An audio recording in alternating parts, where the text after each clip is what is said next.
لم أكن أنوي الخروج في تلك الليلة، لكن هناك ليال يا عزيزي لا تسألك إن كنت تريد، بل تسحبك إليها سحبا.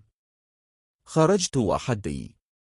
الشوارع كانت خالية إلا من ضوء أصفر ضعيف يتناثر من أعمدة مائلة كأنها تكاد تسقط من التعب.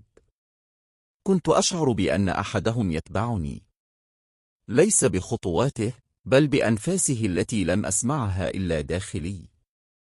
عندما وصلت إلى الطريق القديم قرب الغابة لاحظت شيئا. خطواتي لم تكن تصدر صوتا، والأغرب أنني لم أعد أرى ظلي. تجمدت، حدقت في الأسفلت الداكن. لا شيء. فكرت أن أعود، لكن شيئا دفعني للاستمرار، وكأن الطريق يتنفس تحت قدمي.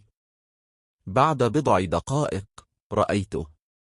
رجل يقف في منتصف الطريق، لا يتحرك ولا ينظر إلي مباشرة، لكني كنت أعلم أنه يعرف أنني هناك. اقتربت رغم كل ما صرخ بي أن أهرب.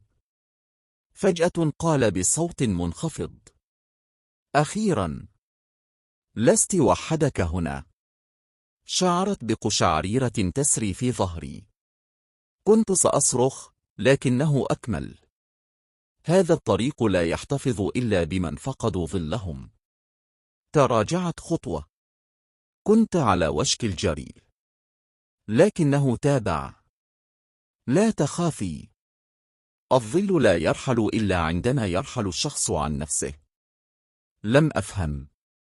نظرت حولي. لا أصوات، لا حياة، وكأن العالم كله تجمد ليرى ما سيحدث. قال لي: اسألي نفسك، من الذي تخليت عنه؟ وفجأة كل شيء اتضح.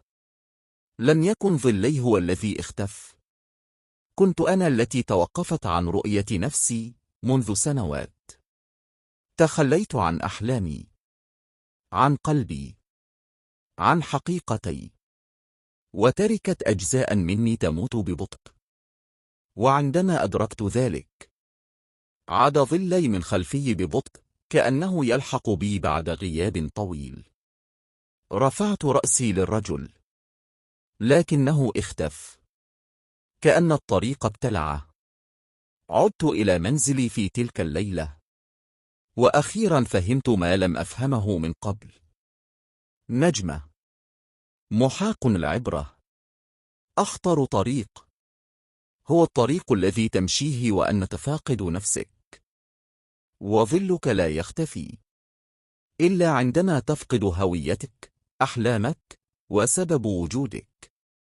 إن أردت أن يعود ظلك، فابدأ أنت بالعودة إلى نفسك.